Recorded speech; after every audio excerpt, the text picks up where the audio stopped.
जय गुरु जी, शुक्राना गुरु जी, मेरी प्यारी संगत जी, गुरु जी का अनंतम अनंतम शुक्राना, लख लख बार शुक्राना, करोड़ों करोड़ों बार शुक्राना। इतना शुक्राना कि गुरु जी की इतनी ब्लेसिंग है। गुरु जी की ब्लेसिंग से आज हमारा शिव पुराण का तीसरा दिन है और शिव पुराण का तीसरा दिन बहुत ही शुभ दिन है, क्योंकि आज सोमवार का भी दिन है और गुरु जी का भी दिन है और आज शिव पुराण तो महाशिव का ही दिन है। तो आइए शिव पुराण को शुरू करते हैं गुरु जी के आशीर्वाद के साथ। ओम नमः शिवाय, शिव जी सदा सहाय। ओम नमः शिवाय, गुरु जी सदा सहाय। जय गुरु जी। श्री शिव महापुराण विद्येश्वर संहिता प्रयाग में सूत जी से मुनियों का तुरंत पाप नाश करने वाला साधन के विषय में प्रश्न। आदंत मंडलम मज्जात समान भाव मार्य तमीश मजर अमर महात्मंत देवम पंचानन प्रबल पंचविनानोदशीलम सभावे मनसी शंकरा मम्बिकेशवम। जो आदि और अनंत में तथा मध्य में भी नित्य मंगलम है, जिनकी समानता अथवा तुलना कहीं भी नहीं है।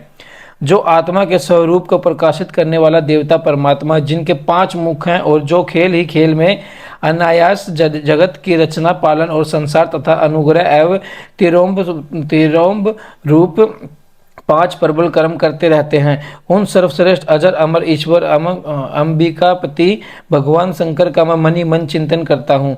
व्यास जी कहते हैं, जो धर्म का महान क्षेत्र है और जहाँ गंगा यमुना का संगम हुआ है, उस परम पुण्य में प्रयाग में जो ब्रह्मालोक का मार्ग है, सत्य व्रत में तत्पर रहने वाले महातेजस्वी महाभाग महात्मा मुनियों का एक विशाल यज्ञान का आयोजन किया। उस यज्ञ का समाचार सुनकर पौराणिक कशी रोमणी व्यास शिष्य महामुनि सूत जी वहां मुनियों का दर्शन करने के लिए आए। सूत जी को आते देख वह सुख मुनि उस समय हर्ष से खिल उठे और अत्यंत प्रसन्न चित्त से उन्होंने उनका विधिवत स्वागत सत्कार किया।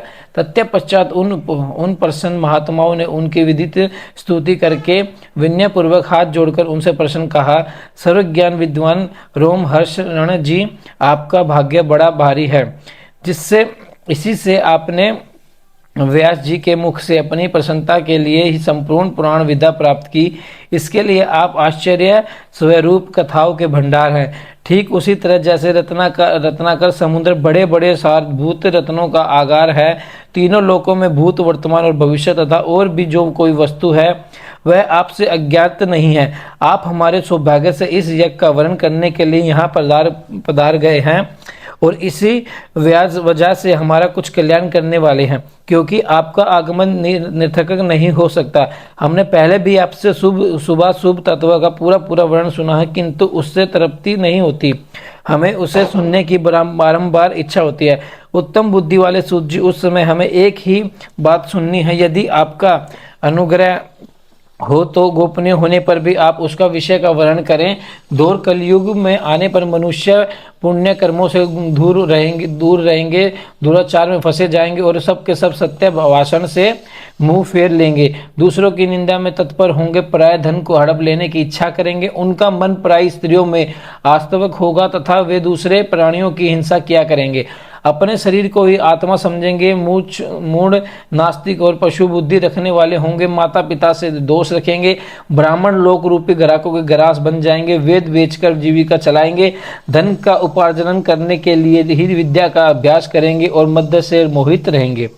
आप अपनी जाति के कर्म छोड़ देंगे, प्राय दूसरों का ठगेंगे, तीनों काल की संध्या उपासना से दूर रहेंगे और ब्राह्मण ज्ञान से शून्य होंगे, समस्त क्षत्रिय भी सर्वधर्म का त्याग करने वाले होंगे, कुसंगी पापी और व्याभिचारी होंगे, उनमें शौर्य का अभाव होगा, वे कुशील चौर्य कर्म से जीविका चलाएंगे, शूद्रों का बर्ताव करेंगे और उनका चिंत काम का किन्नर बना रहेगा, वैश्य संसार भ्रष्ट सर्वधर्म त्यागी कुमार्गी धनोपार्जन पर्यावरण तथा नाप तोल में आपकी कुशिष्टा वृत्ति का परिचय देने वाले होंगे। इसी तरह शूद्र ब्राह्मणों के आचार में तत्पर होंगे, उनकी आकृति उज्जवल होगी, अर्थात वे अपना कर्म धर्म छोड़कर उज्जवल वेशभूषा से विभूषित हो व्यर्थ घूमेंगे। वे स्वागत ही अपने धर्म का त्याग करने वाले होंगे। उनके विचार धर्म के प्रतिकूल होंगे। वे कुटिल और दिव्य जीने के होंगे। यदि धनी हुए तो कुकर्म कर लग जाएंगे, विद्वान हुए तो वाद विवाद करने वाले होंगे। अपने को कुनील मानकर चारों वर्णों के साथ वैवाहिक संबंध स्थापित करेंगे। समस्त वर्णों की अपने संपर्क से भ्रष्ट करेंगे। वे लोग अपनी अधिकार सीमा से बाहर जाकर दीर्घोच्चोतित सत्य कर्मों का अनुशासन करने वाले लोगों के कलयुग की स्त्रियां प्राय सदाचार भ्रष्ट और पति का अपमान करने वाली होंगी। सास ससुर से द्रोह करेंगी, किसी से भय नहीं मानेंगी, मलिन भोजन करेंगी, कुस्तिक हाव भाव में तत्पर होंगी। उनका शील स्वभाव बहुत बुरा होगा और वे अपने पति की सेवा से सदा ही विमुख रहेंगी। सूत जी, इस तरह जिनकी बुद्धि नष्ट हो गई है, जिन्होंने अपने धर्म का त्याग कर दिया, ऐसे लोगों का लोक और परलोक में उत्तम गति कैसे प्राप्त होगी? इसी चिंता से हमारा मन सदा व्याकुल रहता है। परोपकार के सम्मान दूसरा कोई धर्म नहीं है। अंत जिस छोटे से उपासने से इन सब के पापों का तत्काल नाश हो जाए, उसे इस समय कृपा पूर्वक बताइए, क्योंकि आप समस्त सिद्धांतों के ज्ञाता हैं। व्यास जी ने कहते हैं, उन भाविता मुनियों की यह बात सुनकर सूत जी मन ही मन भगवान शंकर का स्मरण करके उनसे इस प्रकार बोले कि शिव पुराण परिचय। सूत जी, साधु महात्माओं, अपने बहुत अच्छी बात पूछी है। आपका यह प्रश्न तीनों लोकों के हित करने वाला है। मैं गुरुदेव व्यास का स्मरण करके आप लोगों के सहनय बस इस विषय का वर्णन करूंगा। आप आदरपूर्वक सुने। सबसे उत्तम जो शिव पुराण है वह वेदांतता का सारा सर्वस्व है तथा वतावता और त्रिलोकता का समस्त पाप राशियों से उद्धार करने वाला है। इतना ही नहीं, वह परलोक में परमार्थ वस्तु को देने वाला है। कली की पराशिषि का विनाश करने वाला है। कल्कि की उसमें भगवान शिव के उत्तम यश का वर्णन है। ब्राह्मणों, धर्म, अर्थर्म, काम और मोक्ष, इन चारों पुरुषार्थों को देने वाला वह पुराण सदा ही अपने प्रभाव की दृष्टि से विधि या विस्कार को प्राप्त होता है रहा है। विप्रो, वह उस सर्वोत्तम शिव पुराण के अध्ययन मात्र से वे कलयुग के पाप नशव जीव श्रेष्ठम गति को प्राप्त हो जाएंगे। कलयुग के महान उत्पाद तभी तक जगत में निर्मय होकर विचारेंगे जब तक जहाँ शिव पुराण का हृदय नहीं होगा, वह उसके वेद के तुल्य माना गया है। इस वेद कल्प पुराण का सबसे पहले भगवान शिव ने ही प्रणय किया था। विदेश्वर संहिता, रुद्र संहिता, विनायक संहिता, उमा संहिता, मात्र संहिता, एकादश रुद्र संहिता, कैलाश संहिता, संत्र रुद्र संहिता, कोटि रुद्र संहिता, शस्त्र कोटि रुद्र संहिता, वायव्य संहिता तथा धर्म संहिता। इस प्रकार इस पुराण के 12 वेद या खंड है। ये 12 संहिताएं अत्यंत पूर्णमयी मानी गई हैं। ब्राह्मणों, अब मैं उनके श्लोकों की संख्या बता रहा हूँ। आप लोग वह आप आदर पूर्वक सुने। विदेश्वर संहिता में 10,000 श्लोक है। रुद्र संहिता, विनायक संहिता, उमा संहिता और मात्र संहिता, इनमें से प्रत्येक में 8-8 हजार श्लोक है। ब्राह्मणों, एकादश रुद्र संहिता में 13,000, कैलाश संहिता में 6,000 और संत रुद्र संहिता में 3,000, कोटि रुद्र संहिता में 9,000, शस्त्र कोटि रुद्र संहिता में 11,000, वायव्य संहिता में 4,000 तथा धर्म संहिता में 12,000 श्लोक है। इस प्रकार मूल शिव पुराण की श्लोक संख्या 1,00,000 है, परंतु व्यास जी ने उसे 24,000 श्लोकों में संक्षेपित कर दिया है। पुराणों की क्रम संख्या के विचार से इस शिव पुराण का स्थान चौथा है। इसमें 7 संहिताएं हैं। पूर्व काल में भगवान शिव के श्लोक संख्या की दृष्टि 100 करोड़ श्लोकों का एक ही पुराण ग्रंथ किया गया है। सृष्टि के आदि में निर्मित हुआ वह पुराण संहिता अत्यंत विस्तृत था। फिर द्वापर आदि युग में दोपन्य आदि महर्षियों ने जब पुराण का 18 भागों में विभाजन कर दिया, उस समय संपूर्ण पुराणों का संक्षेपित स्वरूप केवल 4 लाख श्लोकों का रह गया। उस समय उन्होंने शिव पुराण का 24,000 श्लोकों में प्रतिपादन किया। यही इसके श्लोकों की संख्या है। वह वेद तुल्य पुराण 7 संहिताओं में बटा हुआ है।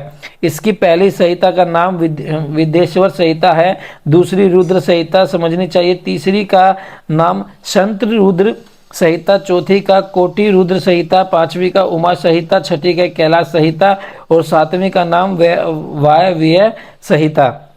इस प्रकार ये 7 संहिताएं मानी गई हैं। इन 7 संहिताएं युक्त दिव्य शिव पुराण वेद के तुल्य प्रामाणिक तथा सबसे उत्कर्ष गति प्रदान करने वाला है। यह निर्मल शिव पुराण भगवान शिव के द्वारा ही प्रतिपादित है। इसे शिव शिरोमणि भगवान व्यास ने संक्षेप से सकलित किया है। यह समस्त जीव समुदाय के लिए उपकारक त्रिवेदिक पापों का नाश करने वाला, तुलना रहित एवं सत्पुरुषों का कल्याण प्रदान करने वाला है। इसमें वेदांत विज्ञान प्रदान तथा निष्पष्ट निष्काम धर्म का प्रतिपादक किया गया है। यह पुराण ईश्वर रहित अंत कारण वाले सिद्धांतों के लिए जानने की वस्तु है। इसमें श्रेष्ठ मंत्र समूह का संकल्प है तथा धर्म, अधर्म और काम इस त्रिवर्ग की प्रत्याति के साधन का विवरण है। यह उत्तम शिव पुराण समस्त पुराणों सर्वश्रेष्ठ है। वेद वेदांतों के वेद स्वरूप विकसित परम वस्तु परमात्मा का इसमें गान किया गया है। जो बड़े आदर से इसे पढ़ता है और सुनता है वह भगवान शिव का प्रिय होकर परम गति को प्राप्त कर लेता है। साध्य साधन आदि का विचार तथा श्रवण कीर्तन और मन इन 3 साधनों की श्रेष्ठता उत्पादन। व्यास जी कहते हैं, सूत जी यह वचन सुनकर वे सब महर्षि बोले, अब आप हमें वेदांत अनुसार स्वरूप अद्भुत शिव पुराण की कथा सुनाइए। सूत जी ने कहा, आप सब महर्षि गण रोग शोक से रहित कल्याण में भगवान शिव का स्मरण करके पुराणवेश्वर शिव पुराण की जो वेद के सार तत्व से प्रकट हुआ है तथा सुनिए। शिव पुराण में भक्ति, ज्ञान और वैराग्य इन तीनों का प्रतिपूर्वक ज्ञान किया गया है और वेदांत वेद पस्तु संधुसुतु का विशेष रूप से वर्णन है। इस वर्तमान कल्प में जब सृष्टि कर्म आरंभ हुआ था उन दिनों 6 कुलकों के महर्षि परस्पर वाद विवाद करते हुए कहने लगे, अमुक वस्तु सबसे उत्कृष्ट है और अमुक ही नहीं। उनके इस विवाद ने अत्यंत महान रूप धारण कर लिया। तब वे सब के सब अपनी संख्या के समाधान के लिए सृष्टिकर्ता अविनाशी ब्रह्मा जी के पास गए और हाथ जोड़कर विनय मृत्यु वाणी से बोले, प्रभु आप समरण जगत को धारण पोषण करने वाले तथा समस्त कारणों के भी कारण हैं। हम यह जानना चाहते हैं कि संपूर्ण तत्वों से परे पराचर पुराण पुरुष कौन है। ब्रह्मा जी ने कहा, जहाँ से मन सहित वाणी उन्हें न पाट कर लौट लाती है तथा जिनसे ब्रह्मा विष्णु रुद्र और इंद्र आदि युक्त यह संपूर्ण जगत समस्त भूतों एवं इंद्रियों के साथ पहले प्रकट हुआ है, वही ये देव महादेव सर्वज्ञ एवं संपूर्ण जगत के स्वामी हैं। यही सबसे उत्कर्ष है। भक्ति से ही इनका साक्षात्कार होता है, दूसरे किसी उपाय से इनका कहीं दर्शन नहीं होता। रुद्र, हरिहर तथा अन्य देवेश्वर सदा उत्तम भक्ति भाव से उनका दर्शन करना चाहते हैं। भगवान शिव में भक्ति होने से मनुष्य संसार बंधन से मुक्त हो जाता है।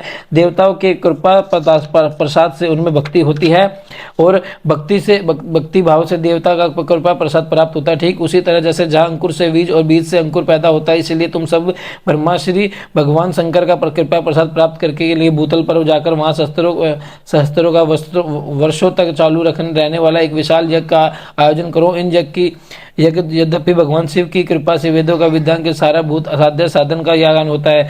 शिव पद की प्राप्ति ही साध्य है, उनकी सेवा ही साधन है। उनके लिए प्रसाद से जो नित्य नैमित्तिक आदि फलों की ओर से निप्रदर्श होता है वही साधक है। वेदांत कर्म का अनुष्ठान करके उसके महान फलों को भगवान शिव के चरणों में समर्पित कर देना यही परमेश्वर पद की प्राप्ति है। वही सालोक्य आदि के कर्म से प्राप्त होने वाली मुक्ति है। उन पुरुषों की भक्ति के अनुसार उन सबको उत्कर्ष फल की प्राप्ति होती है। उस भक्ति के साधन अनेक प्रकार के हैं जिनका साक्षात महेश्वर ने ही प्रतिदान किया है। उनमें से सारभूत साधन को संक्षेपित करके मैं बता रहा हूँ। कान से भगवान के नाम गुणों लीलाओं का श्रवण, वाणी द्वारा उनका कीर्तन तथा मन के द्वारा उनका वचन, इन तीनों की महान साधन कहा गया है।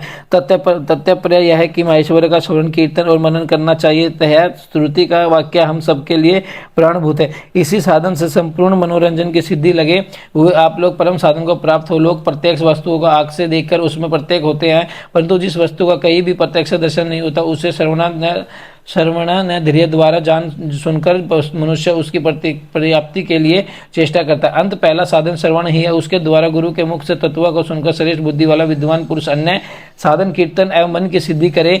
कमर्ष मन्य प्रयत्न इस साधन की इच्छा तरह साधना कर लेने पर उसके द्वारा सालोक्य आदि के कर्म से धीरे धीरे भगवान शिव का प्रिय संयोग प्राप्त होता है।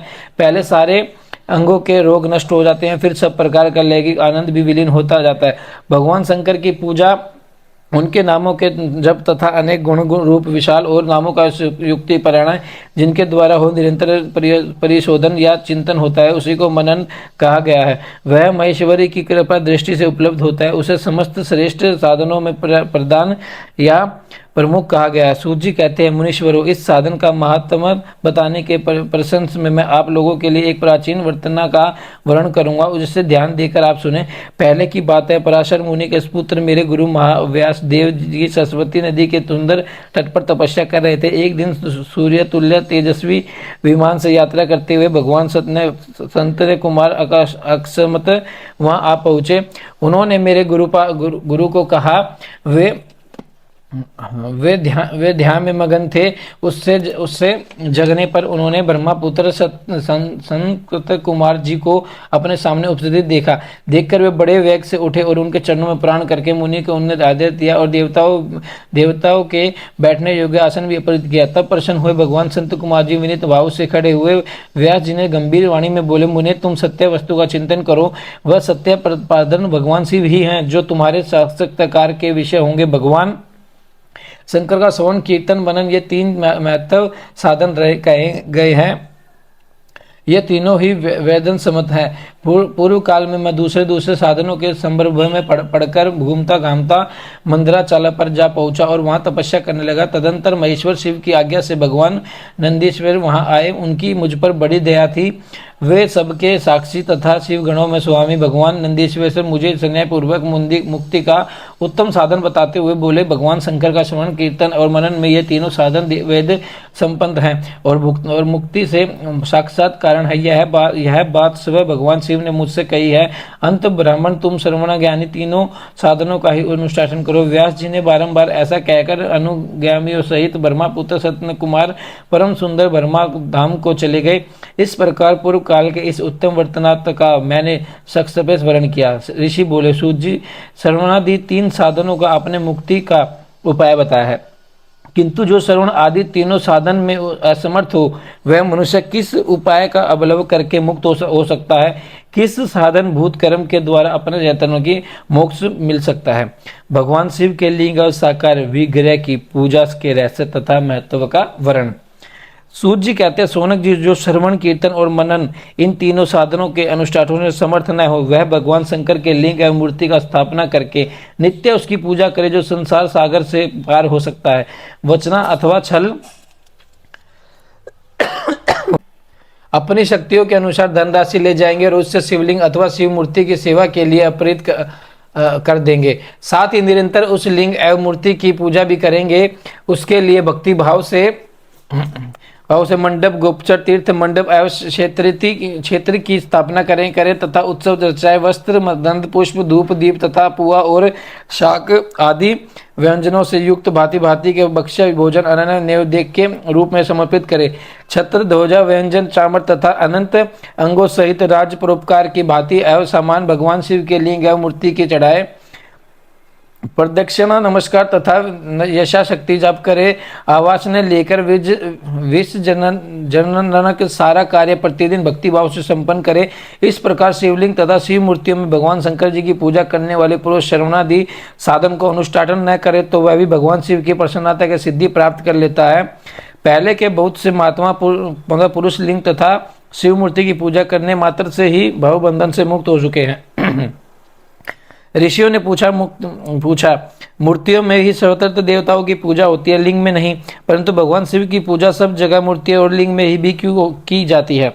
सूत जी ने, मुनीश्वर, तुम्हारा यह प्रश्न तो बड़ा ही पवित्र और अत्यंत अद्भुत है। इस विषय में महादेव जी की ही व्याख्या हो सकती है। दूसरा कोई पुरुष कभी और कहीं भी इसका प्रतिपादक नहीं कर सकता। इस प्रश्न के समाधान के लिए भगवान शिव ने जो कुछ कहा है और उसे मैंने गुरुजी के मुख से जिस प्रकार सुना है, उसी तरह कमर्ष वर्णन करूंगा। एकमात्र भगवान शिव भी ब्रह्मा रूप होने के कारण निष्कल निराकर कहे गए हैं। रूपवान होने के कारण उन्हें सकल भी कहा गया है, इसलिए वे सकल और निष्कल दोनों हैं। शिव के निष्कल निराकर होने के कारण ही उनकी पूजा का आधारभूत लिंग भी निरंकार ही प्राप्त हुआ है, अर्थात शिवलिंग शिव के निराकार स्वरूप का प्रतीक है। इसी प्रकार शिव के सकल या साकार होने के कारण उनकी पूजा का आधारभूत विग्रह साकार होता है, अर्थात शिव का साकार विग्रह उनके साकार स्वरूप का प्रतीत होता है। सकल और अकल समस्त अंग आकार सहित आकार और अंग आकार से सर्वथा रहित निराकार रूप होने से ही वे ब्रह्मा शब्द से कहे जाने वाले परमात्मा है। यही कारण है कि सब लोग लिंग निराकार और मूर्ति साकार दोनों में सदा भगवान शिव की पूजा करते हैं। शिव से विभिन्न जो दूसरे दूसरे देवता है वे साक्षात ब्रह्मा नहीं है, इसलिए कभी भी कहीं भी उनके लिए निराकार लिंग नहीं उपलब्ध होता। पूर्व काल में विद्वान ब्रह्मपुत्र संत कुमार उन्होंने मंदराचल पर नंदीकेश्वर से इसी प्रकार का प्रश्न किया था। संत कुमार जी बोले, भगवान शिव से विभिन्न जो देवता है उनकी सब पूजा के लिए सर्वत्र प्राय मूर्ति मात्र ही अधिक संख्या में देखा और सुना जाता है। केवल भगवान शिव जी ही पूजा लिंग और वैर दोनों का उपयोग देखने आता है। अंत कल्याण में नंदीकेश्वर इस विषय में जो तत्व की बात हो उसे मुझे इस प्रकार बताइए जिससे अच्छी तरह समझ आ जाए। नंदीकेश्वर ने कहा, निष्पाप ब्रह्मपुत्र, आप इस प्रश्न का हम जैसे लोगों द्वारा कोई उत्तर नहीं दिया जा सकता, क्योंकि यह गोपनीय विषय है और लिंग साक्षात ब्रह्मा का प्रतीक है। तथापि आप विश्व शिव भक्त है, इसलिए इस विषय में भगवान शिव ने जो कुछ बताया है उसे ही आपके समक्ष कहता हूँ। भगवान शिव ब्रह्मा स्वरूप और निष्कल निराकार है, इसीलिए उन्हीं की पूजा में निष्कल लिंग का उपयोग होता है। संपूर्ण वेदों का यही मत है। संत कुमार जी बोले, महाभाग योगेंद्र, आपने भगवान शिव तथा दूसरे देवताओं के पूजने लिंग और वैर के प्राचर का जो यह रहस्य शिव भाग पूर्वक बताया है वह यथार्थ है, इसलिए लिंग और वैर की आदि उत्पत्ति का जो उत्तम वृतांत है उसी को मैं इस समय सुनना चाहता हूँ। लिंग के प्रकट रचना का रहस्य सूचित करने का प्रश्न मुझे बताइए। इसके उत्तर में नंदीकेश्वर भगवान महादेव के निष्कल स्वरूप लिंग के आविर्भाव का प्रश्न सुनना आरंभ किया। उन्होंने ब्रह्मा तथा विष्णु के विदात देवताओं की व्याकुलता एवं चिंता, देवताओं का दिव्य कैलाश शिखर पर गमन करके उनके द्वारा चंद्रशेखर महादेव का संत देवताओं से प्रेरित हुए महादेव जी का ब्रह्मा और विष्णु विवाद स्थल में आगमन तथा दोनों के बीच में निष्कल्ष आदि अंतरहित भीषण अग्नि रक्त भव के रूप में उनका आविर्भाव आदि प्रसंगों की कथा कही। तदंतर श्री ब्रह्मा और विष्णु दोनों के द्वारा उस ज्योतिर्मय संत की ऊंचाई और गहराई का थाक लेने की चेष्टा एवं केती पुष्प के स्थापन वरदान आदि प्रश्न भी सुनाए। महेश्वर ब्रह्मा और विष्णु को अपने निष्कल और सकल स्वरूप का परिचय देते हुए लिंग पूजन का महत्व बताना।